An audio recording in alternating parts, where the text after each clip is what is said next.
Ito yung tinatawag na Dynabolt. So, ayan. Dapat kumpleto siya. Dapat may lock washer din, saka ito washer.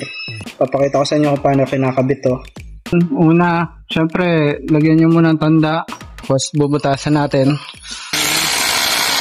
Sagad nyo dito, bago nyo pukpukin, lagyan nyo ng isa pang nut dito. Nilalagyan ko nut dito para maprotektahan yung thread dito. Tapos pukpukin natin martilyo. Nakabaon na siya.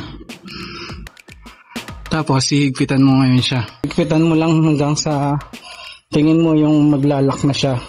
Kung meron kayong katanungan at gustong malaman at mga suggestion, comment nyo lang sa comment section at itratry ko sagutin yung mga katanungan nyo.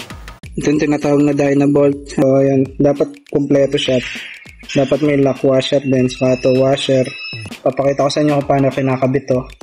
Una, syempre, lagyan nyo muna